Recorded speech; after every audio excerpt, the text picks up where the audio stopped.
مساء الخير على كل مشاهدينا، ورجعنا لكم مرة تانية ولسه مكملين سهرتنا معاكم في استوديو دراما وسهرة يوم الحد. وزي ما احنا متعودين معاكم دايما بيكون معانا كل يوم حد قضية فنية. في الحقيقة قضيتنا النهاردة بتمس يمكن الشباب عموما، مش هنقول جزء من الشباب ولكن الشباب، لأن الشباب معناه طموح، وشباب من غير طموح بالتأكيد يبقى حاجة تانية خالص غير كلمة شباب. الدراما وطموح الشباب ده موضوع حلقتنا النهاردة، ويمكن أكتر تيمة بتتكرر كتير قوي في الدراما العالمية هي النجاح اللي مبني على الطموح، سواء الطموح دوت كان طموح علمي على أساس علمي يعني، أو طموح عملي. المهم إن هو بيبقى فيه طموح وبعدها بيبقى فيه هدف، وبالتالي بيكون فيه نجاح. الدراما وطموح الشباب ده موضوع حلقتنا النهارده اللي هنتكلم عنه مع ضيوفنا الاعزاء اللي منورينا النهارده في الاستوديو. منورانا في استوديو دراما النهارده الدكتوره حنان رشدي، وهي خبيره تنميه بشريه. اهلا بحضرتك يا دكتوره حنان. اهلا بيكي، مشرفانا ومنورانا. اهلا بيكي. ميرسي جدا. معانا كمان النهارده نموذج لطموح الشباب الجارف بصراحه بقى، يعني هي بنوته لذيذه وجميله، وهتعرفوا النهارده ان هي بطله مصر الاولى في رياضه الكالا. ايه رياضه الكالا؟ هنعرف منها بالتفصيل، اللي هي الفروسيه مع سلاح الرمح. انا هسيبها طبعا بعد كده تعرف يعني ايه الكالا بايضاح اكتر. هي آية عيسى. ازيك يا آية؟ الحمد لله. اهلا بيكي. اهلا بيكي. ومعانا النهارده كمان السيناريست وشاعر الغنائي الاستاذ الشاب مصطفى سالم. اهلا بيك يا استاذ مصطفى، منورنا. اهلا بيك. اهلا وسهلا بحضرتك. زي يمكن ما قلنا في التقديمه، النهارده هنتكلم عن طموح الشباب وربطه بالدراما والتنميه البشريه، وهل فعلا قدرت الدراما توضح او تجسد او تجيب لنا قضايا هامه مرتبطه بطموح الشباب ولا لا؟ ده اللي هنعرفه في حلقتنا النهارده. ولكن اسمحوا لنا الاول هنطلع مع بعض نشوف فقره تسجيليه عن الدراما والشباب والهدف عموما الخاص بطموح الشباب، ونرجع مره ثانيه نكمل سهرتنا.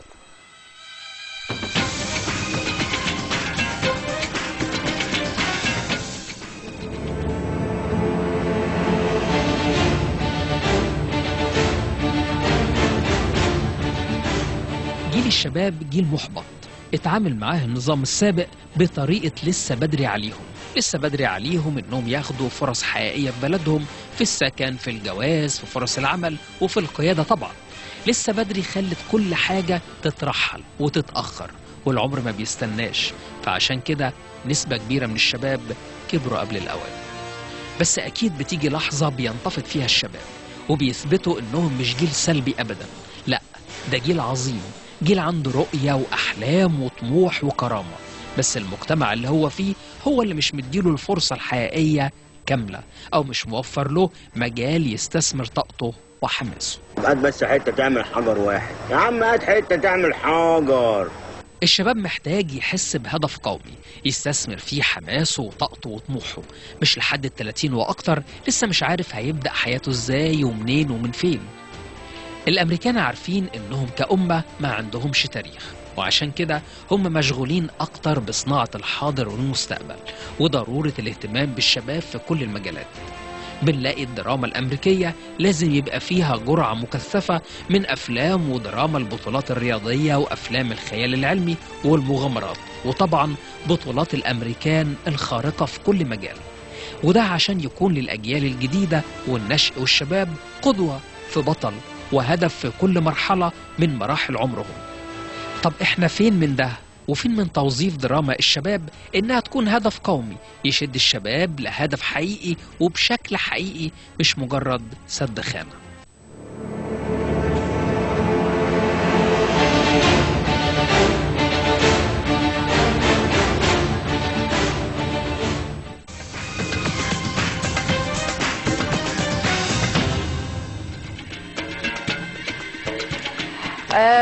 زي ما شفنا كده يعني طموح الشباب في مصر، وقد ايه يعني الشباب يعني عندنا بيعتبروا مهضوم حقهم بشكل كبير. يعني هنتكلم عن ده، ولكن اسمحوا لنا ان احنا نبتدي بقطاع الشباب. وكلكم طبعا كل القعده اكيد شباب يعني ولكن خلينا نتكلم مع اصغر شابه موجوده، وقد ايه الرياضه بتاعتها جميله. انا عايزاكي ايه توضحي لي في الاول خالص للساده المشاهدين يعني ايه رياضه الكالا، وانا منطقه صح الكالا مظبوط؟ يعني مش طب قولي لي صح النطق بتاعها. هي اسمها كلا.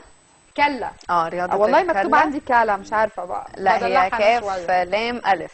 انا مش مكتوبه كاف الف. كاف الف لام الف. لا هي الكلا هي مهاره استخدام السلاح من فوق ظهر الحصان، يعني اعدي 100 متر في 4 ثواني و1/10، ومحطوط لي 4 تارجت. ثواني تاخدي يعني تحطي الرمح وانت ماشيه؟ لا مش بسرعة. بحطه، هو بيبقى حاطط لي تارجت في الارض، والمفروض ان انا اشيل التارجت بالسلاح اللي في ايدي، مش بس الرمح، فيه سيف كمان. هما سلاحين يعني نوعين بس، سيف او رمح. واعدي بيه كمان مسافه معينه. احنا شايفين لك اهو ده الرمح. توضحي لنا بقى اهو انت بتعملي ايه كده؟ ده الرمح، وهنا انا بوطي اجيب التارجت بتاعي من على الارض. بس في طبعا في يعني تطور ليها، انه اوقات بيبقى قبل التارجت فيه برتقانتين كمان، والمفروض ان انا اقطعهم بالسيف. ده بخصوص سلاح السيف. بخصوص الرمح بيبقى حلقتين، والمفروض ان انا اجيبهم وقبل التارجت برضو. هو البرتقان اهو التارجت اللي في الارض الابيض ده. انا شايفه يعني طبعا الموضوع صعب مش سهل. يعني انت كمان مش مجرد يعني الموضوع فروسيه وبس، يعني مش بتركبي حصان وتمشي عليه يعني تجري بيه وكده، ولكن الموضوع اصعب كمان.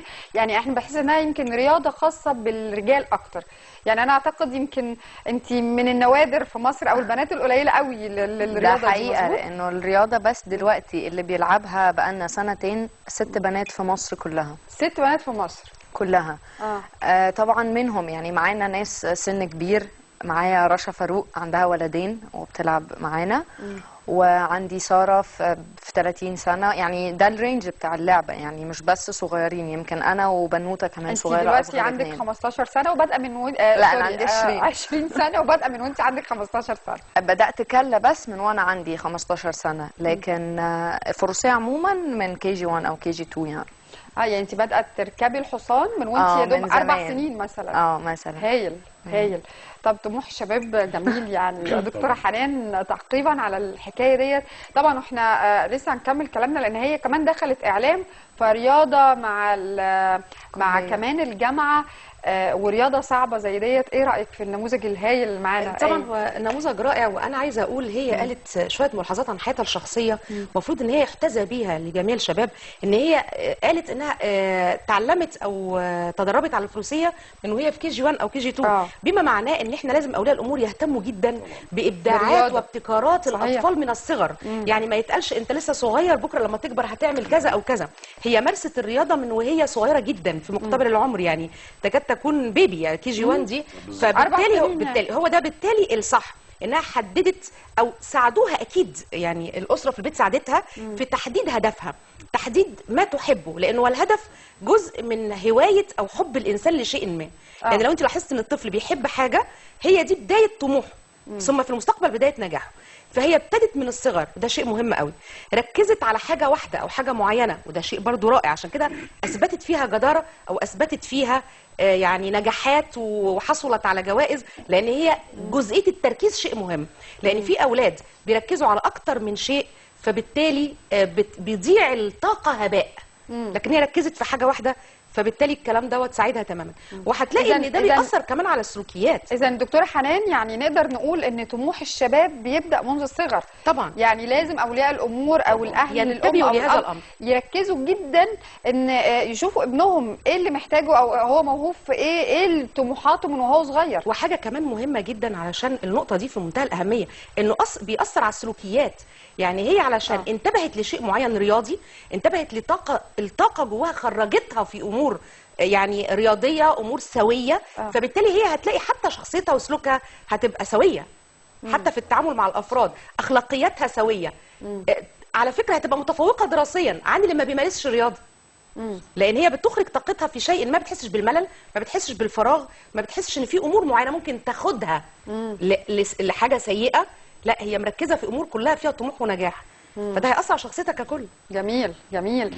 طيب انا عايزه اخد راي طبعا السيناريست استاذ مصطفى سالم بالنسبه للدراما. يعني احنا بنشوف طبعا اكيد نماذج كتير، ولكن اين التركيز بقى على زي ما قلنا نماذج الشباب الطموح اللي ممكن فعلا يقدم نجاحات كبيره جدا؟ يعني شفنا حاجات صغيره مثلا، او فيلم زي العالمي ده فعلا قدم نموذج الولد اللي بيكافح وعايز يدخل لحد ما يبقى بطل في كرة القدم ومش عارفه ايه الكلام ده. لكن فين يعني ده مش كتير، يعني احنا ما بنشوفش في الدراما النموذج ده بشكل كبير او كتير او متكرر. ليه ما بيحصلش ده؟ والله انتاج. انتاج. يعني دايما لما تيجي تسالي اي منتج يقول لك ايه، مفيش ورق. لا، الورق موجود، الورق موجود ومش انا وباقي الزملاء. تمام، دي حجه. يعني يقول لك حجه البليد مسح التخت، اقول لك مفيش ورق. لا، في ورق. هم بيدوروا على الحاجات التجاريه. احنا عندنا آفة في مصر لازم نتخلص منها، ان دايما تنجح حاجه في الاغنيه، تنجح كمنانه يبقى لازم كل الممثلين يغنوا. تنجح غنوه دراما زي محمد فؤاد هودعك، تلاقي كل الاغاني اللي نزلت على مدار 10 سنين هي كوبي من هودعك. الافلام كذلك، مخدرات، دلوقتي البلطجه، عالم البلطجه. فالنهارده لا، في تنوعات كتير، بدليل ان في شباب كتير بيعملوا زي عمرو سلامه عامل لا مؤاخذه، دي محاوله. في شباب بيحاول يعمل حاجه رغم صعوبه الانتاج. احنا بنمر بصعوبه انتاجيه بالغه رهيبه. يعني انا نفسي مؤسسه السينما ترجع تاني. مؤسسه صناعه السينما كان الاول في حاجات اللي هي في الستينات كانت بتطلع حاجات عظيمه جدا. النهارده فين ده؟ هذا المبنى العظيم اللي احنا بنصور فيه. انا وانا طالع في الاسانسير والله عمال اتذكر الشهد والدموع وليالي الحلميه وبابا عبده والروائع ونيلي وشريهان وسمير غانم حاجات كتيره شكلت وجداننا. يعني فين ده؟ ليه لازم بقى لو قلنا هنبدا صفحه جديده ان شاء الله، لازم البلد يرجع هذا الصرح العملاق تاني. نبدا من هنا، ده بيتنا كل بيت المثقف وبيت المبدع وبيت الفنان والملحن، كل التشكيله. هذا المكان لازم نهتم بيه ويرجع تاني. كفايه بقى. ده رايي. انما حته ورق، لا، الورق موجود. في مخرجين شبان بلا تحيز، عباقره. نقدر نطلع يوسف شاهين جديد، وصلاح ابو سيف جديد، وكمال الشيخ جديد، وشريف عرفه جديد من الجيل الوسط، ونقدر نطلع محمد خان والى اخره. نقدر موجود. بجانب الناس اللي موجوده دي، ما هم ربنا يديهم الصحه والحمد لله موجودين، يقدروا برضو يبدعوا ويقدموا لنا حاجات كتيره. يعني انا قعدت فتره للاسف على فكره النموذج البلطجي ده انا اول واحد قدمته. كان في فيلم البار، بس كان دور صغير، واحد واقف على باب البار بلطجي اسمه شكري عرنوط. ما اعرفش كان عامله مين اللي عامله؟ وجه جديد برضه. بالمناسبه انا عملت الفيلم ده بمجموعه وجوه شابه دلوقتي ما شاء الله انطلقوا، منهم ميدو ماهر ومي القاضي واحمد عبد الله محمود. وقدمت مطرب اسمه عبد الله عادل اللي غنى اغنيه افترى ما شاء الله دلوقتي، وبيغني كمان في ساقية الصاوي وله ارضيه حلوه. انا يعني كرهت الشخصيه دي، بقت تطلب مني عاوزين نعمل بقى فيلم عن البلطجه، عاوزين نعمل مش عارف ايه. فخلاص انا حسيت ان انا هدخل على مراتي بمطوه بعد كده. يعني خلاص يا جماعه، لا، هي شخصيه موجوده في عمل وخلصنا. عملها بعد كده الزميل وصديقي الحبيب محمد رمضان فيلم الالماني، وكان انتاج برضه احمد السرساوي وسام حسن اصدقائي. تمام، نجحت. عملوا بعد كده عبده موته بقى، عبده موته ومش عارف دخلوا بقى في الموضوع وبعدين ده بقى يعني السوق كله ما بقاش بقى ايه، بقى محمد رمضان وغير محمد رمضان، وبقى يعني ايه ده؟ ايه اللي بيحصل ده؟ كله دخل في حته البلطجه دي. كله. ما اعرفش هل احنا الشعب المصري احنا كلنا بقينا بلطجيه ولا انا مش عارف. يعني ما اعرفش. هو ده بقى احنا بنتكلم عنه، ان احنا التنوع في الدراما، وان احنا ازاي نقدر نقدم النماذج بالعكس. يعني احنا لما نقدم البلطجي، فالاطفال الصغيرين لما يشوفوا النوعيه ديت هيحبوا يعملوا زيه، وفعلا بقى يحصل الكلام ده على فكره. بالظبط. غير لما نقدم نموذج بنوته حلوه جميله زي آية مثلا كده، بتركب على الحصان وعملت رياضه حلوه وبتقدم رياضه قويه، ويعني الدكتوره خدت جايزه كمان. هنتكلم عن الجايزه دلوقتي. الدكتوره لخصت ده الاهتمام بالطفل من الصغر. احنا للاسف اللي بيخلي شبابنا نشوفهم كده سياسه، بقول لك كبر دماغك ومش عارف، واللغه اللي انت عارفاها. محبط. يعني هاتيلي شاب عنده طاقه او عنده ابداع، لازم يكون الصدفه او القدر لاعب في حياته دور او الواسطه. ده حقيقي. انما حد يحتضنه ده احنا لازم نحبطه ونكرهه في البلد ونطلع عينه. انا بكلمك بصراحه. ده حقيقي جدا على فكره. فما اعرفش جدا. انما لو لقى حد البلد دي بخير وشبابها بخير، ولو لقى حد يحتضنه اتفرجي على اللي هيحصل. طبعا. اتفرجي على اللي احنا عندنا هيحصل. طاقات، يعني ده اللي احنا عايزين نقوله يا دكتوره حنان. احنا كالشباب المصريين عندهم طاقات غير عاديه. يا كلمينا بقى، يعني حضرتك بالتاكيد عملتي في حتى كمان يعني في بالتاكيد دراسات كتيره بعد الثوره، وكلمينا عن حال الشباب في الوقت الحالي وطموحاته. انتوا الشباب طموحاته يعني عايزه اقول لك بدون حدود. بس احنا عندنا في ثقافه شعب مهزوزه شويه في حاجات كتير قوي. يعني مثلا كنا بنتناقش مره في موضوع البطاله. فيعني اثبتت الاحصائيات ان مفيش بطاله. لا، ده في نظره خاطئه لبعض الوظائف اللي احنا بننظر لها نظره متدنيه. زي ايه مثلا؟ وظائف كتير جدا، يعني مثلا يعني الوظائف اللي احنا ما بنقدرش نشتغلها هنا بنروح نشتغلها بره في امريكا وفي اوروبا وبنبقى مبسوطين. بالظبط. يعني الدكتور ابراهيم الفقي مثلا رحمه الله عليه، ده استاذي ومعلمي طبعا. الدكتور ابراهيم الفقي كان بيغسل صحون في المانيا. وصل لما بقى مدير لاكبر فنادق عالميه، سلسله عالميه في جميع الدول العربيه والاوروبيه. يعني راجل وصل. والله لو كان غسلها هنا يا دكتوره كانوا اتريقوا عليه. طبعا دي اول حاجه. هي دي بقى المشكله، هي ثقافه شعب ادت تدني لبعض الوظائف اللي الشباب ما بيقدروش يشتغلوا فيها علشان نظرتنا ليهم. واحد يقول انا هروح اتقدم لزوجه او لبنت، فهقول لها انا مندوب مبيعات، انا بشتغل كاشير، انا بشتغل مضيف او ويتر، انا وهكذا. احنا نظرتنا للحاجات دي، الثقافه الغير واعيه هي اللي بتاثر في ان الشباب مش عايزين يشتغلوا الاعمال دي. لكن الشباب عندهم طموح. انا عايز بس ارجع لورا نقطه صغيره جدا. الطفل لما بيتولد بيبقى زي الصفحه البيضاء، بيأثر فيه اكتر من عامل، اولهم الاب والام، ثم العائله الكبيره، وبعدين المدرسه، وبعدين وسائل الاعلام. دلوقتي بقت وسائل الاعلام واخده العامل الاكبر. اولا لغياب وجود الاب والام، ناتج من جريهم ورا لقمه العيش والشغل طول الوقت. شغالهم بالعمل. الحاجه الثانيه اللي عايزه اقول الايه، الاستقلال السكني. كنا زمان في حاجه اسمها بيت عيله، يعني العمه والخاله والجد والجده كلهم بيجتمعوا في بيت واحد. احنا دلوقتي ما فيش ما حدش بيربي، لان كل واحد عايش في شقه لوحده. بقى في استقلال سكني، فغاب الاب والام وغابت العيله. المدرسه حدث بلا حرج، مش عايزين نتكلم عن التربيه والتعليم دلوقتي عشان ده مش مجالنا. اصبح ان انت حذفتي 3 بيأثروا في الطفل ووصلتيهم لوسائل الاعلام فقط بس. فبقى عليها العامل الاكبر لتربيه النشء، اللي هو النواه لبناء مجتمع صالح. فانا النهارده علشان اقول الثوره تنجح، اقول بلد تنجح، اقول مجتمع ينجح، اقول وزارات تنجح، اقول رئيس جمهوريه قادم ينجح، لازم ابص للنشء ده عشان ده النوال اللي جاي. فوسائل الاعلام عليها عامل كبير جدا طبعا. بس انا اخشى من حاجه في منتهى الاهميه، مع احترامي طبعا للي قاله الاستاذ مصطفى، ان السوق بيقول كده. انا عايزه اقول ان الصناعه السينما او الدراما يعني تجاره وصناعه وفن طبعا. فاذا كان المنتج عليه تجاره وصناعه، فالمفروض القائمين على العمل يقوموا بالفن بقى. انت عندك تجاره وصناعه، انا اقوم لك الفن. اقومه ازاي؟ انا ممكن مش هقول اضحك على المنتج علشان الكلمه ما تبقاش مش في محلها، بس اقول ان انا ممكن ارضي الذوق العام، وفي نفس الوقت احط جوه الذوق العام ما ينمي هذا المجتمع ويعني ويقف ورا ظهره في تربيه النشء دوت وخروج هذه الاجيال. يعني انا عايزه اقول لك كمثال مثلا يعني مسلسل ونيس. المسلسل ده رائع رائع، انا بستشهد فيه في كل حلقاتي بسبب وكفايه ان استاذ محمد صبحي يعني فكر ان هو يعمل مثلا 8 اجزاء من ونيس. مش ممكن. انا عايزه اقول لك احنا كاولياء امور فعلا بنستدل بكل اللي قاله في المسلسل ده. يعني احنا بنستدل وبنستشهد بيه في التربيه والتعليم. المسلسل ده رائع جميل. فعايزه اقول ان وسائل الاعلام برضو عليها عامل اكبر. ما تعمليش عمليه بقى ايه تنميط للعامل البشري. يعني ايه تنميط؟ يعني تخليه نمط زي ما قال الاستاذ مصطفى عبده موته. دلوقتي بقت الاطفال الصغيره في الشارع وفي الافراح والمناسبات بترقص رقصه عبده موته وفي ايديها السلاح. اصبح ان انا بدل ما بقول للي ما شافش شوف النمط ده عشوائي، في جزء من الشعب بس اللي شافه، لا انا وريته للباقي كله خليته كله بقى نمط في المجتمع. فبقت دراما تؤثر ويتاثر به. لا ونمط كمان ايه، يا ريت نمط ده احنا حببناهم في الشخصيه، ده احنا خليناه بطل بياخد حقه ومعاه سلاح وان هو قد ايه محبوب وقد ايه كل الناس حبته وبتحبه، فاحنا خليناه نمط محبوب طبعا كمان. بالظبط. يعني لانه الطيب وصاحب الاخلاق ما بياخدش حقه. بنطلعه في الدراما كده بنقول عليه اهبل، دي حاجه خطيره، طبعا حاجه خطيره جدا. فبيطلعوه كده والتاني واخد حقه ابو سلاح. فخلاص يبقى انا عايز ده ابقى ده مش هبقى ده. ومحبوب. واخرها بقى ممكن عشان خاطر الحكايه يتم تشييكها يجيبوه في الاخر بقى ايه، اتحبس قال يعني.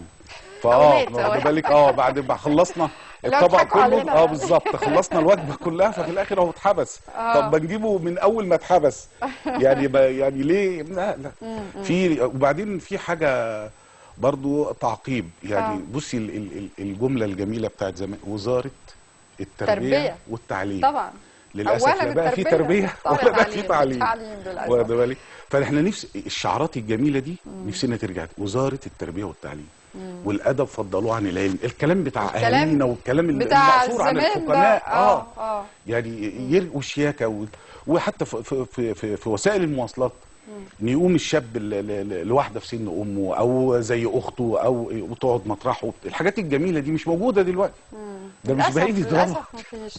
للاسف مفيش. للاسف يمكن يعني زي ما قال الدكتوره حنان، هو يعني بيبقى نمط وبننشره، فبالتالي الشاب بيقول لك طب ما هو يعني اذا كان الناس كلها بتعمل كده اشمعنى انا؟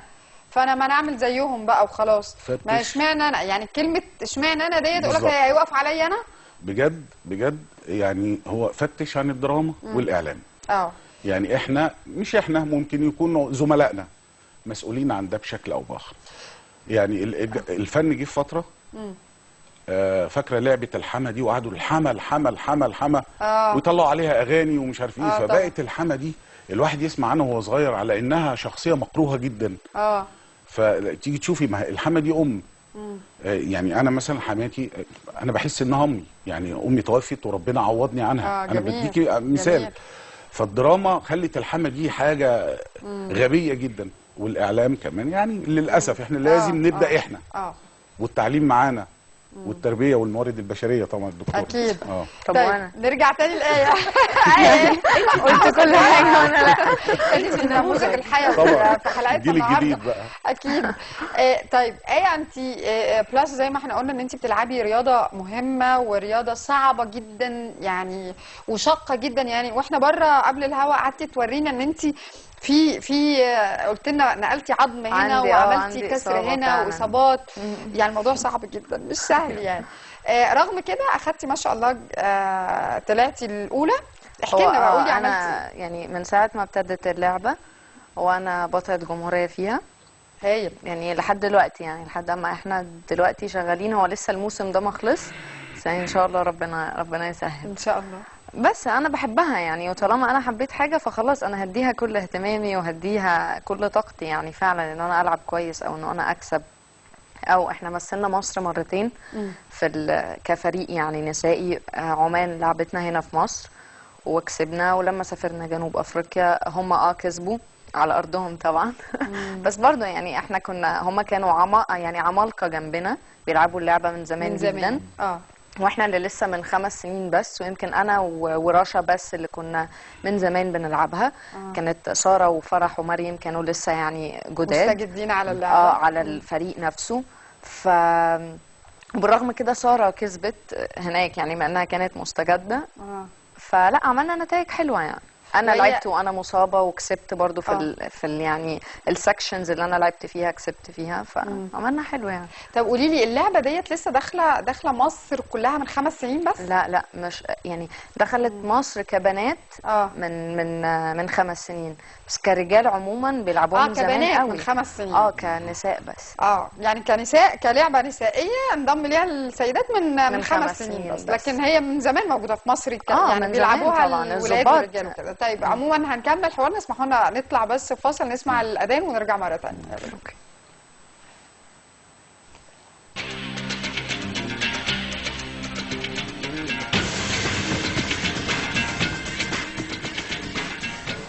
ورجعنا لكم مرة تانية. وفي الحقيقة يمكن في الفواصل كمان الحوار جميل جدا مع ضيوفي.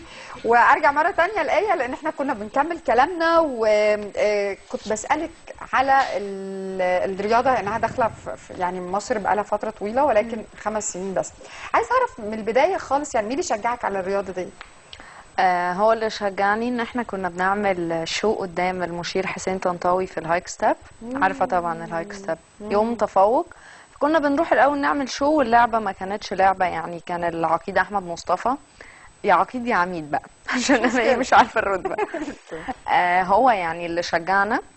رشا دي هي مراته، فهو ابتدى بيها علشان البنات ما تخافش، يعني قال علشان الناس تبقى فعلا مطمنه، اهي مراتي بتلعب ونشوف. وفعلا انا رحت، ناس بنات كتير خافت وسايبت اللعبه، وفضلت انا وهي مكملين لحد ما بقيت الفريق جه ساره وهديل وفرح ومروه وهاجر. وبقينا بقى خلاص اللعبه بقت موجوده، وجي اللواء عاطف العطار اللي هو المسؤول عن الكله في مصر، جه وعمل يعني شافنا الاول ازاي بنلعب، عشان طبعا اللعبه فيها سلاح والسلاح ممكن يعني يبقى خطر علينا. فلما لقى ان احنا كلنا عندنا خلفيه كويس عن الفروسيه، يعني هو اهم حاجه في اللعبه انك تبقى عندك ركوب من الاول، يعني انت بتعرفي تركبي. طبعا اكيد، يعني لازم تبقي بارعه الاول في ان انت تبقي فارسه، وبعد كده اللعبه دي بالظبط. لانه القفز او عموما الركوب دايما متعوده تمسكي الحصان بايديك الاثنين، اللعبه دي بايد واحده وبتجري سرعه رهيبه جدا وماسكه سلاح، فانت لازم تبقي عندك نشان مع ركوب مع جري، يعني كل حاجه في وقت واحد. فلازم يبقى عندك كل ده علشان تعرفي تلعبي كله، ومش اي حد بيعرف يلعبها، ومش الولاد على فكره بيلعبوها، لا الضباط بس، سواء جيش او شرطه في مصر بيلعبوها، نادرا ما تلاقي واحد مدني يعني بيلعبها عادي. هايل. فالبنات بس هم يعتبر المدنيين اللي بيلعبوها في مصر كلها. لا انت ثانيه واحده بقى، يعني انت عايزه تقولي لي ان الرياضه ديت اللي بيلعبها في مصر في الوقت الحالي بنات بس وظباط هم المدنيين، وغير كده الظباط بقى نادرا، يعني ممكن يبقى ولد او اتنين. ده خبر جميل والله. لا دكتوره حنان كده هندخل الجيش بقى. ده احنا كده يعني لازم نفتخر كده. والله لا يعني يمكن واحد ولد او اتنين بس مدنيين بيلعبوها. دايما تلاقي الناس بتخاف ان هي تقرب من اللعبه عشان فيها سلاح وجري ووقعتها بموتة والوقع وحاجات كده، فبالنسبه لهم اللعبه مخيفه. وعلى مستوى العالم اللعبه مخيفه. اللعبه لحد دلوقتي ما دخلتش اولمبيات لانه مش لاقيين عدد الدول يعني باين 25 دوله لازم يدخلوا.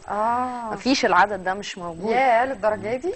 زي ما انا جيت الاول قلت لك انا بلعب كله، شفتي اصلا يعني ايه كله؟ يعني الناس اصلا ما تعرفش يعني ايه كله. ده حقيقي. ودي الازمه بقى في مصر، يعني انا بحس انه الاعلام نايم جدا عن الموضوع ده، انه الرياضات بس بالنسبه له كوره، باسكت بول، سباحه، مصارعه. طب فين الحاجات الرياضات مجهوله ما احنا مش عارفينها لحد دلوقتي. ما ده لازم يوروها للناس يعني. لازم يبقى دور الاعلام فعلا. طب انت طبعا والدك ووالدتك ما كانوش يعني اول ما قلت لهم انا عايزه العب اللعبه ديت وشافوها قد ايه خطر، يعني ما حدش اعترض في البيت؟ لا كله اعترض، كان اعتراض من كل الاسره. حتى اخويا، يعني اخويا الكبير بيلعب فروسيه في منتخب مصر قفز، اخويا التاني ما بيلعبش فروسيه بس كان زمان يعني بيتمرن وعنده خلفيه كبيره.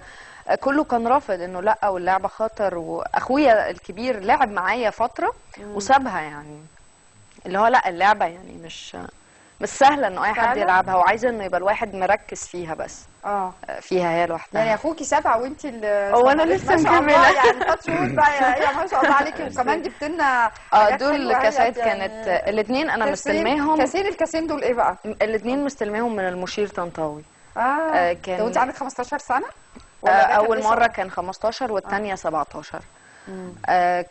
كان بيكرمنا، يعني بيكرم الابطال بتوع الجمهوريه على مستوى القفز في كل الارتفاعات، وكنت دايما ابقى انا البنت الوحيده اللي طالعه معاهم على السلالم اتكرم باسم الكله، يعني كله قفز حاجه جميله وانا جداً بس جداً. كنت بطلع كله. لا ده انت لازم تبقي بطله سينما كمان، مش كده يا استاذ مصطفى؟ يعني لازم نستغل ايه في السينما على فكره. عينيا نستغلها ان شاء الله، بس هي لازم تكون عندها بقى الموهبه. اهو احنا شايفين الصوره اهيت، يعني كنت بتاخدي الكاس وتسلمي الكاس للمشير الطنطاوي، مش كده؟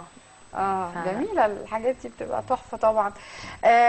بتكلم بجد والله، يعني النموذج زي ده المفروض ان احنا اهو جايبين بقيه الصور. بقيه الصور. انا اقصد ايه يا استاذ مصطفى؟ اقصد ان احيانا كتير بنحتاج في السينما مثلا طبعا حد بيعرف يركب خيل. يعني احنا عندنا بعض النجوم بيركبوا خيل زي بنجيب دوبلير فعلا. كان زمان احمد مظهر فارس السينما، ودلوقتي فارس السينما طبعا. احمد مظهر كويس طبعا.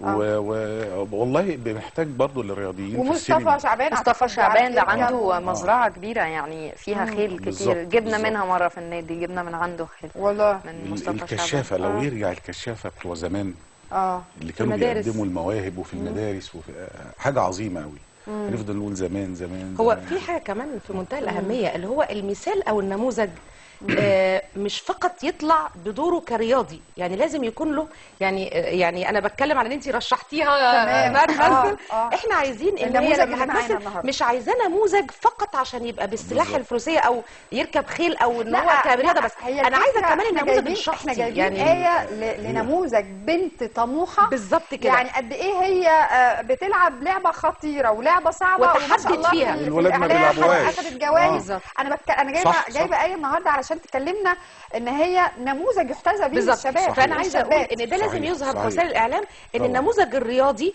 لازم يجيبوا جوانبه الشخصيه، جوانبه العلميه والعمليه، عشان يقولوا ان ده سوي مقابل ذلك. طبعا يبقى في تشجيع للرياضه يعني. لكن لو جابوا مثلا يعني اي مثال لحد رياضي وبعدين في امور او جوانب شخصيه في حياته خاطئه، كده هو بيضر بالمثال اللي احنا جايبينه. يعني مثلا بياخد مخدرات، بيمشي في طريق السوق.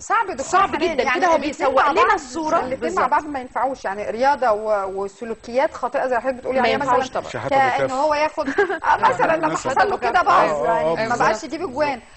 فاعتقد ده مع ده ما ينفعش، ما يمشيش. هو المفروض ان الانسان على فكره الاخلاق لا تتجزأ. يعني انت لو لقيتي شخص وهو ماشي في الشارع بيدور على مكان يرمي فيه المنديل باسكت زباله، هتلاقيه في سلوكه ما بيقولش لفظ غلط. صحيح. وهتلاقيه معاملته للوالدين حسنه. وهتلاقيه مع اصحابه جيد. وهتلاقيه متفوق دراسيا. هي سلسله على فكره. لو فكيتي حلقه منها الحلقه كله يتفك. لكن عمرك ما هتلاقي انسان سيء سلوكا مع الوالدين مثلا وتلاقيه منضبط مع اصحابه ومنضبط في المدرسه ومنضبط في سلوكاته. استحاله. هي سلسله تربويه كامله. هو نموذج متكامل. ده حقيقي فعلا فعلا. طيب يعني هرجع مرة تانية للدراما ونعرف يعني هل المرحلة الجاية احنا ممكن نركز اكتر على طموح الشباب وعلى الشباب والكلام ده في الكتابة؟ بدأت نقدر نعمل ايه مع المنتجين عشان نقنعهم بده؟ والله عاوز اقول لك على حاجة. انا بدأتها في شارع عبد العزيز 2 اللي نازل في رمضان ان شاء الله. ان شاء الله. بس الحقيقة النجم اللي معايا مثقف عمرو سعد والحقيقة واثق من نفسه. فقعدنا انا وهو في جلسات العمل اتفقنا ان احنا نبرز دور الشباب كويس، وان هو ايه الجديد اللي يحصل مع مصر الجديده اللي بتتولد دلوقتي. انه عبد العزيز يحتضن مجموعه من الشباب اللي عنده افكار وابتكارات. انا مش هحرق طبعا المسلسل لكن بديكي جانب. وبيبدا يحاول هو كرجل رأسمالي ياخد افكارهم دي ويصنعها باسمهم ويعمل حاجات. فانا بدات كويس. فمش عاوز احرق اكتر من كده. بس بس ده التيم اللي انتوا هتلعبوا عليها في الجزء الثاني اللي هو طموح الشباب يعني الفتره الجايه. كويس. فطموح الشباب وان البلد دي مليانه وبخير. يعني فيها شباب واستعرضنا ان الشاب تعبان واحد واقف بيبيع على فاترينا. فبيساله بيقول له طب انت وشغال عند واحد اساسا ما بيعرفش يقرا ولا يكتب. وعمال يخليه وتلاقيه هو مثلا خريج جامعه طبعا خريج هندسه. تمام.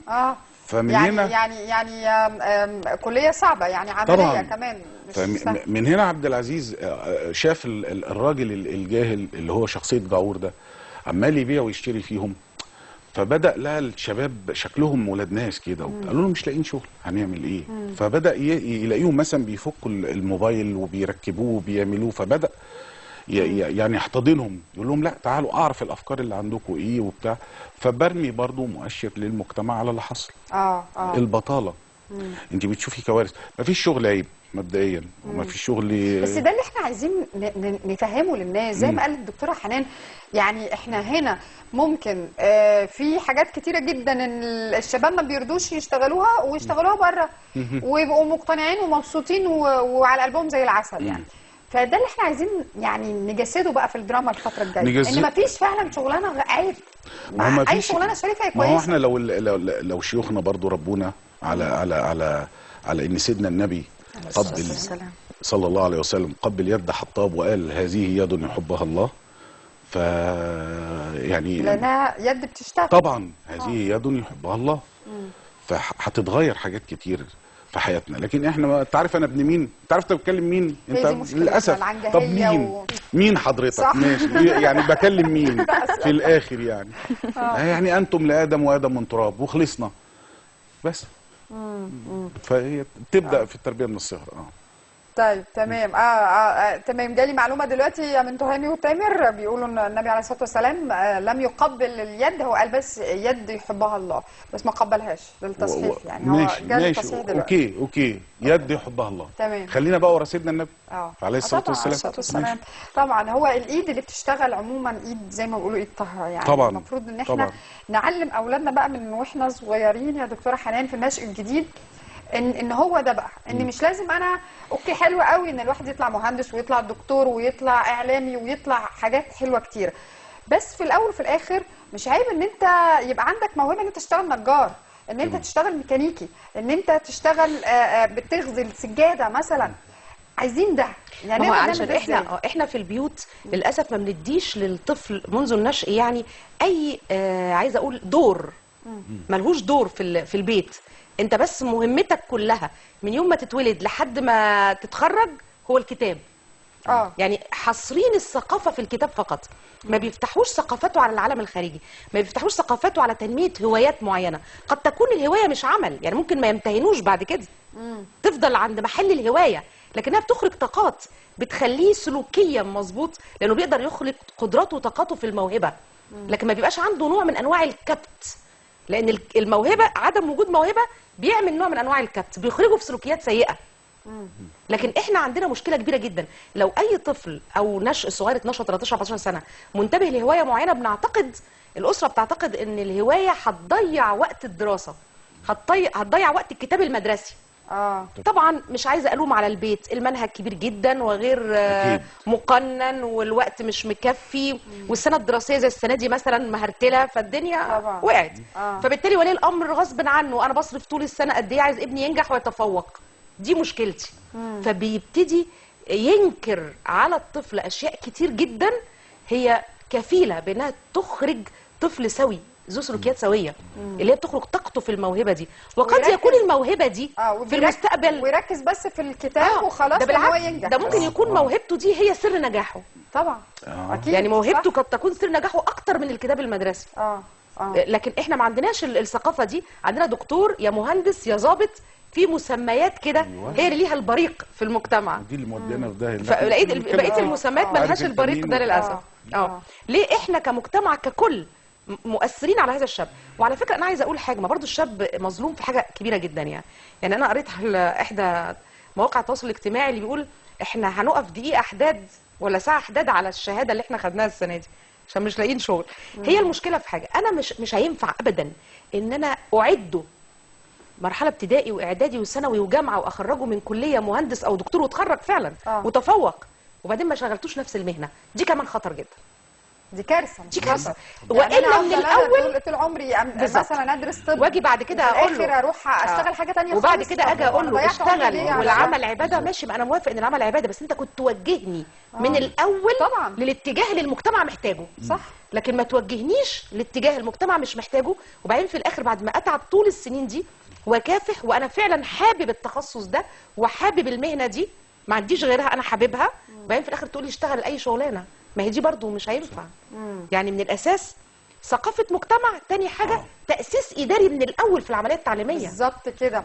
النقطه دي بالذات برضو انا عايزه اتكلم فيها، اللي هو ايه، ان احنا عندنا منظومه من البدايه من الاسس كده غلط. ان ايه بقى، ان احنا الحاجه الوحيده اللي في حياتنا المظبوطه هي ثانويه عامه، خلاص غير كده انت ما تبقاش كويس. طب ما في التعليم، التعليم اللي هو الفني بالظبط، في دبلومات فندقه التعليم الفني ده المفروض انه يعني ده حاجه خطيره جدا. انت عندك في التعليم الفني انت ممكن تطلع مزارع هايل، ممكن تطلع حرفي هايل، ممكن تفتح مصنع، ده انت عندك تفيد المجتمع وتفيد نفسك ويبقى معاك فلوس كتير وتبقى تاجر وتبقى صانع ويبقى عندك مصنع ويبقى عندك حاجات. يعني احنا عندنا اساسا المشكله في الاسس يا دكتوره حنان، ان احنا مفاهيم خاطئه. اللي يدخل الفني ده انت فاشل، لان الفني بيبقى اقل، بيفشل فعلا، وبيفشل فعلا من كتر ما بيقولوا له انت فاشل بيفشل، في الاول وفي الاخر يقول لك ايه، انا دبلوم بقى يلا اي حاجه بقى، دبلوم صنايع ولا دبلوم فني. ما هو عشان برضه ما بيشتغلش، عايزين تضافر الجهود بقى. لو هو لقى في مثلا دفعه اتخرجت من تلمذه صناعيه او من معهد فندقه مهما كان المسمى ايه، اشتغلوا بعدها واتحطوا في الاماكن السليمه، او الدوله ساعدتهم في عمل مشاريع معينه، عمل ورش، عمل مصانع معينه، واشتغلوا بقى ليهم كيان. فبالتالي هو هيسعد بذلك، هيجي الدور على اللي وراه واللي وراه يبتدي يمشي نفس النهج. لكن هو شايف انه بيتخرج من دبلوم ما بيعملش ولا مؤهل عالي ولا برضه شغله. بالظبط. طب ما هي ما عملناش حاجه. انا محتاجهم بس مش عارفه اوظفهم التوظيف السليم. وبرضه نرجع لوسائل الاعلام، لازم يحطوا الضوء على الناس دي ويقولوا ان الناس دي نواه مجتمع، الناس دي مننا، الناس دي بالعكس احنا محتاجينهم اكتر من خريج الجامعه. يعني لازم يكون لهم دور حتى في وسائل الاعلام. بالظبط. لكن احنا ما زلنا حتى في وسائل الاعلام الضابط ليه احترامه، الدكتور حاجه كبيره قوي، المهندس حاجه ما حصلتش. طب انت ما زلتي بتدوسي على نفس النقطه. مظبوط. ما هو ده العيب، ما هو ده اللي احنا بنقوله، ده عيب مجتمعي، يعني عيب من تحت قوي، يعني عيب من الاسس زي ما احنا بنقول. طيب خلينا هنكمل في موضوعنا، بس اسمحوا لنا نطلع نخفف كده عننا بونيس، ونخفف عن الساده المشاهدين بمشهد حلو من ونيس، ونرجع مره ثانيه نكمل حوارنا مع الساده الحضور. أحفادي فلذات فلذات أكبادي، شعار أسرة ونيس الجديد الجماعي. ابدأ. بابا ونيس، حمادة عزيز، جد ونيس، احنا أولادك وأحفادك هنرفع راسك. ما فكرتش أنكل تعمل بينا أوبرا عايدة؟ لا ذكرتها، أنا لما هعمل أوبرا مايسة. يا لهوي، شوفوا الراجل موقفهم ازاي، ده انت جبار. والله هل تضحكوا؟ خلصوا. طب والله لا اجيب لك عيالي الخمسه من بكره يغنوا لك النشيد بتاعي. اما يا سوسو حلوه يا سوسو، اما يا سوسو حلوه يا سوسو، اما يا سوسو. ايوه كده احنا عايزين نضحك دايما ونتفائل. طب بسرعة بس يا بابا عشان عندي ميعاد مع أحلام. ومتشكرين قوي على الفطار الجماعي ده، انا الفطار ده ممكن يجيب لي يومين خصم في المستشفى. النهارده مفيش مدرسة، خد راحتك يا جدو. متشكر يا سلامة. بصراحة الطوابير اللي بنعملها عشان مناقشة مشاكلكم بتكئبنا احنا. مش انت بس يا حبيبي. هو ده الموضوع اللي انا عايز اتكلم فيه، التفاؤل. تفاؤل ايه يا جدو؟ وكل اللي حوالينا مشاكل، في المدرسة مشاكل وفي البيت مشاكل. هي المحاكمة دي اخرتها ايه؟ اكيد اعدام. انا مش فاهمه يا انكل، حضرتك بتجيب التفاؤل ده منين؟ انت كان لازم تقرا العمود اللي انا كتبته امبارح عن اللي بيحصل في البلد. ايوه اللي بيحصل في البلد يا حوريه. للاسف انتوا ما بتشوفوش غير السلبيات، ما بتشوفوش غير السيء، وبتخلوا ولادكم احفادي يفقدوا الثقه فيكم وفيا وفي البلد. في ازمه، عارفين ان في ازمه في المرور وفي التعليم وفي الضرايب وفي العيشه واللي عايشينها. طبعا كل ده لانكم باصين على نص الكوبايه الفاضي. تعالوا نبص على نص الكوبايه التاني. غمضوا عينيكم، بلاش تبصوا في النقط السوداء، تعالوا نبص للنقط البيضاء. في حاجات كتير اتعملت في البلد لينا لمصلحتنا وتدعو للفخر، بس للاسف كتير منها مش باين ومش واصل لكم. والحاجات دي يا انكل ندور عليها بملقط؟ ايوه يا حمديه، ندور عليها بملقط، ندور عليها. عشان كده انا عملت خطه جديده، كل اسبوع هنلف ونروح مكان او مشروع مضيء لغايه لما نلف محافظات مصر كلها. ايه ده ظلم، انا كده مش هتجوز. انت ليه بس يا بابا شاغل نفسك بالحاجات دي؟ مفيش فايده. مش عايز احباط، انا قررت لازم نشوف ونصدق اجمل ما عندنا. واستاذن انا لازم اروح اطهر اسوأ ما عندنا.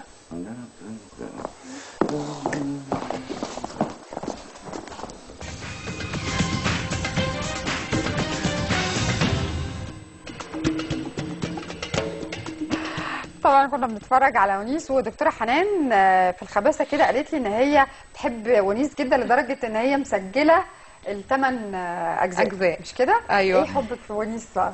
ده هو طبعا مسلسل جميل، ده مسلسل ولكن تربوي.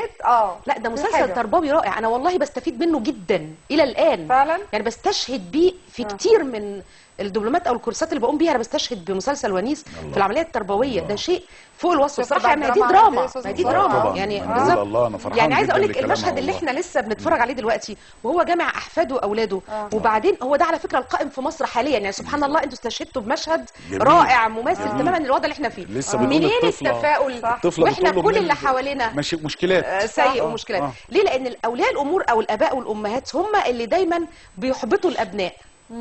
روح، ده الدنيا سودة، مصر رايحه فين؟ حياه كلها كئيبه، ده احنا مش هنلاقي ناكل بكره، ده ما فيش وظائف، ده بايظ وده بايظ. مش كله فبالتالي لا احنا للاسف بنصب هذا الاحباط في نفوس الاطفال الصغيره، فبيطلع جيل من النشء هو اساسا محبط. فاين التفاؤل بقى والطموح والنجاح ساعتها؟ يعني هقول لك على حاجه، عدم الفضا كمان بتاع اولياء الامور ده شيء في منتهى الخطوره. يعني ونيس على الرغم انه كان مشغول وزوجته بتعمل وهو بيعمل، لكن حتى كان بيعمل حاجه كده صغيره يمكن نوع من انواع الفكاهه اسمها حديث الثلاثاء. كان يجمع الاولاد ويقول لهم النهارده هنقول معلومه او هنقول نصيحه 5 دقائق طابور الصباح. مفيش كلام من ده دلوقتي صح؟ طب هل ده خد وقت؟ ده خالص ما بيحصلش. بس هو ده خد وقت من ونيس كأب؟ ما خدش. ما هو الاب دلوقتي يا دوب بيصحى على الشغل والعيال يا دوب اول ما بتصحى بتروح الساندوتش ويلا بسرعه وما فيش وقت. بس انا عايزه اقول لك على حاجه، اللي عايز كلمه ما فيش وقت دي هي بدايه الفشل. ما فيش حاجه اسمها ما فيش وقت، في حاجه اسمها ما فيش اداره وقت. بالظبط. لكن انا يومي 24 ساعه وحضرتك يومك 24 ساعه. بس انا بنظمه ازاي بقى وحضرتك بتنظميه ازاي؟ هنا النجاح فرق بينه وبين الفشل. ففي حاجه اسمها فن اداره الوقت. فاذا كان اولياء الامور او الاباء والامهات او الاسره ما عندهاش فن اداره الوقت، ازاي هتوهب الموهبه دي لاطفالها؟ هي ما عندهاش فعلا. ما عندناش كأسرة المصريه ما عندناش. لكن احنا بقى امتى بنخلق الوقت؟ بنهدر وقت. لا احنا بنهدر وقت. تخيلي حضرتك لو عندك فيلم او مسلسل تركي الاسره كلها تجتمع عليه وتسمعه. لو عندك النهارده مناسبه عائليه ولا فرح هتخلقي الوقت. صحيح. فانا عايزه اقول ان الاباء والامهات بيخلقوا الوقت لاشياء معينه قد تكون غير مهمه. لا، اولى بيهم هم المصنع اللي بينتج الاطفال دي. اولى بيهم انهم يخلقوا الوقت للاطفال دي. في كلمه زي حديث الثلاثاء دي معلومه هتفضل راسخه في الاذهان مدى الحياه. انا في كلمات كان بيقولها لي ابويا او امي الى الان بستشهد بيها لاولادي. اكيد. الكلمه تخلق شخصيه بني ادم. فالمفروض الاباء والامهات ما يبخلوش على اولادهم بالكلمه دي. وعايزه اقول بقى ده تطبيق للدراما، يعني ده مسلسل درامي طبعا فوق الرائع يعني او فوق الوصف. كل حلقه فيه نموذج جميل طبعا. علاقته مع زوجته، علاقته مع اولاده، علاقته مع جيرانه. غير انه هو كمان احنا بنتفرج بيه يعني بنتفرج عليه واحنا مستمتعين جدا وبنضحك وتربوي وفكاهي. هو الحقيقه ايوه الاستاذ محمد صبحي يعني للحقيقه في المسرح او في الفيديو بالذات دول، يعني هو سينمائيا ما كانش بنفس القوه. ما عملش عمل الا وراه رساله وبصمه للحقيقه. حتى سنبل يعني طبعا. مش ونيس بس. شوف سنبل اهو بمناسبه الكفاح رحله المليون وسنبل بعد المليون وقعد يفتكر يعني اهو على راي استاذ مصطفى يعني سنبل بعد المليون ورحله المليون والكلام ده كله طموح شاب ما كانش معاه ولا نكله لحد ما وصل ان هو يبقى معاه مليون جنيه. بالظبط. فمحمد صبحي الحقيقه تحسب له دي. ده من زمان يعني هو فعلا طبعاً. يمكن من اوائل النجوم اللي بيفكروا في طموح الشباب وان هو يربي النشء فعلا ويديهم قيم واخلاق مقاتل صراحه وفعلا يعني كمان من ضمن الحاجات اللي قالتها. طيب نشوف. طيب كويس قوي، احنا معانا مشهد من سنبل نشوفه ونرجع مره ثانيه.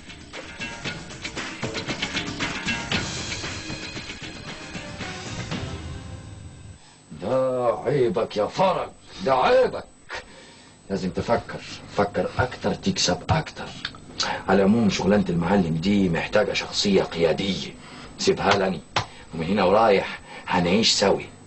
انا المخ وانت راس المال.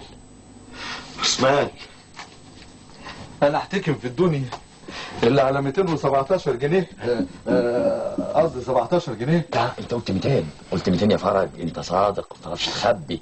انت وشك الطفولي دي ما يعرفش يخبي ابدا. 217 جنيه هو ده راس المال. وسيب مخي يعني يشتغل. هنشغلهم يا فرج، هيجيبوا لنا اكتر ونشغلهم في السكسونيا برضه. والمطرح موجود، نجيب 3 4 عيال يلموا لنا البضاعه، يجيبوا لنا الهدوم، نفرزها وننقضها، نغسلها ونكويها ونوضبها ونحطها في اكياس نايل وشويه شغل الاباندا اللي يتباع بقرش يتباع بقرشين. سم ما تزنش على وداني. انا يظهر هوافق. وافق يا فرج، وافق. ده انت بكره تسعد صدقني. وهنعمل شركه ونسميها نسميها اس اف. ايه السيف دي؟ سنبل فرج. يعني انا اف؟ ايوه واني اس مش اف. اف سنبل. انا ما احتكمش في الدنيا الا على ال 217 جنيه. انا خايف يطيروا. ما يطيروا ايه يعني؟ ما هي بايظه. اعتمد على الله وعلى المخ.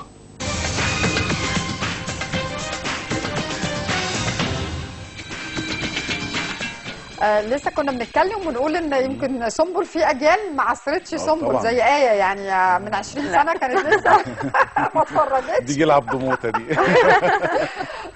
فاحنا اهو يعني رغم طبعاً. ان يمكن تكون بتتكرر دلوقتي المسلسلات بتتكرر، ولكن احنا محتاجين حاجات جديده الاجيال طبعاً. الجديده والنشء الجديد علشان يمشوا على نفس اللي احنا وأنا- مشينا عليه قبل كده زمان. اكيد. وانا الحقيقه بالمناسبه دي يعني عاوز اقدم تحيه لهذا الفنان العملاق.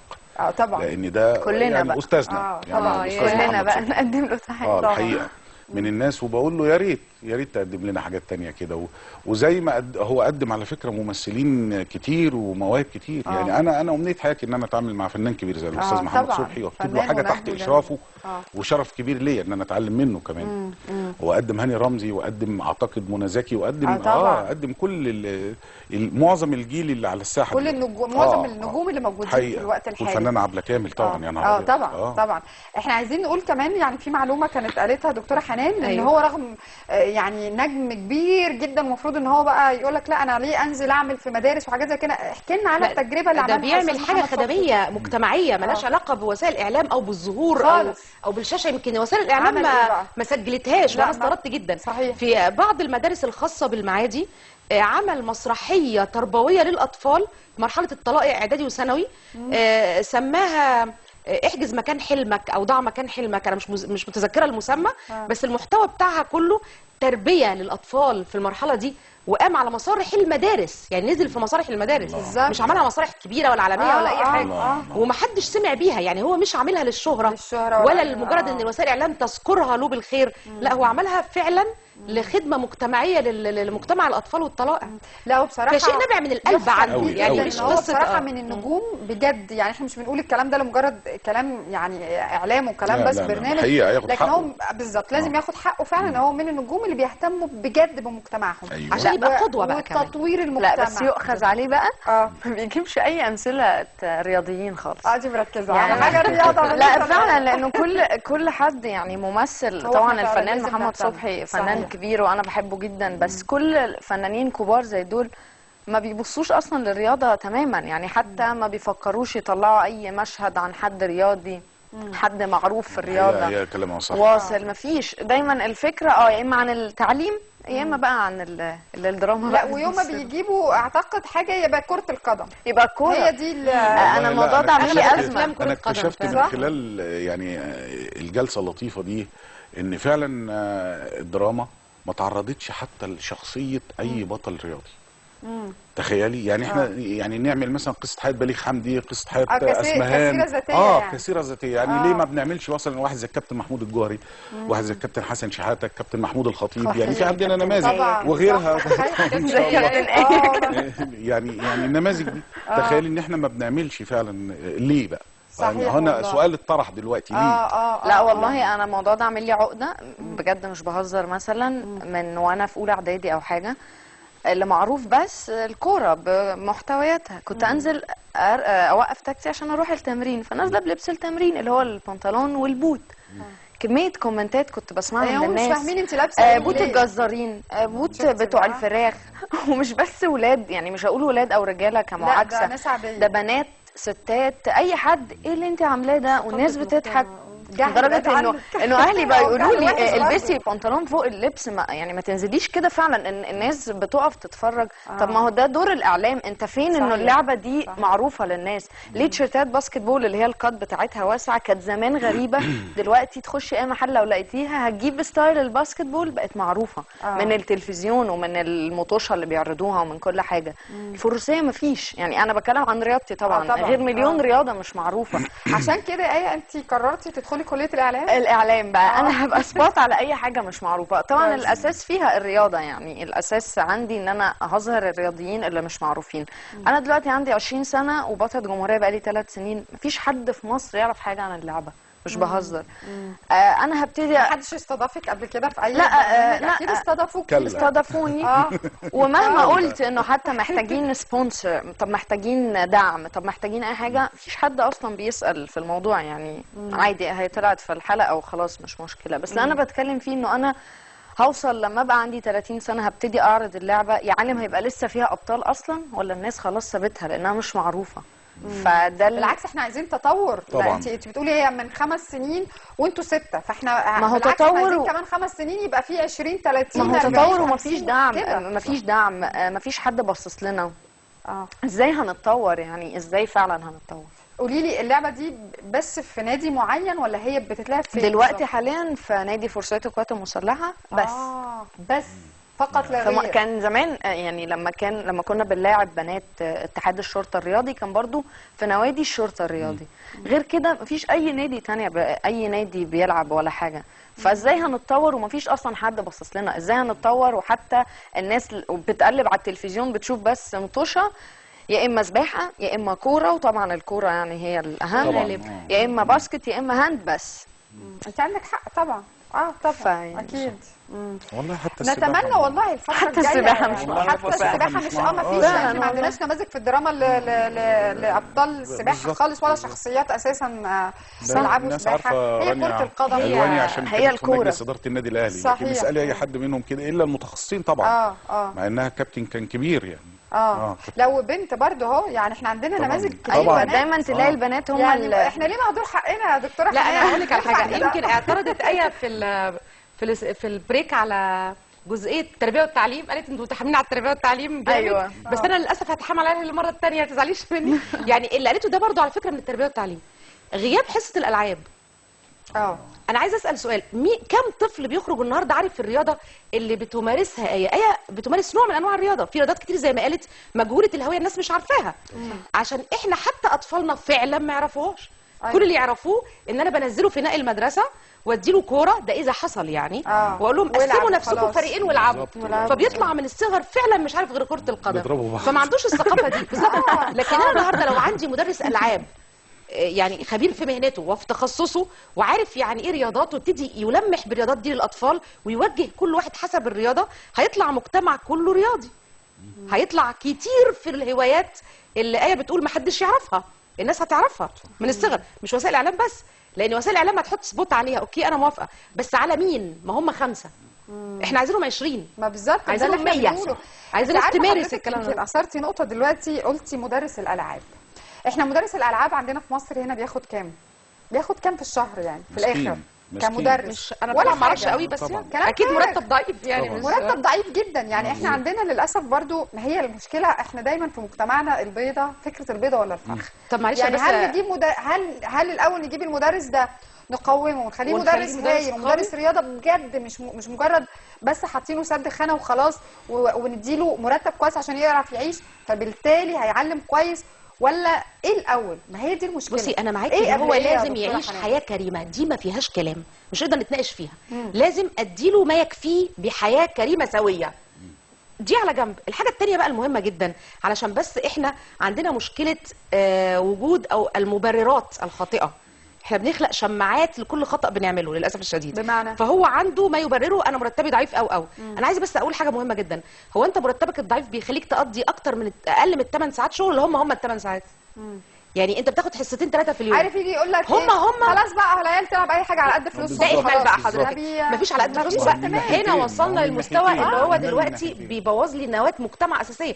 انت خدت مرتبك، احنا بنتكلم في مرتبك صح، انت لازم تعيش صح ولازم تاخد مرتب صح، لكن مقابل ذلك انت كده بتأدي عمل لازم تأديه صح، مفيش ربط، لازم تقضيه بضمير. المفروض لازم بقى لو ربطت. بص يا استاذ صباح، يعني اللي احنا بنبص له، يعني احنا كشعب فينا قيم وفينا طاقات وفينا وبتبان.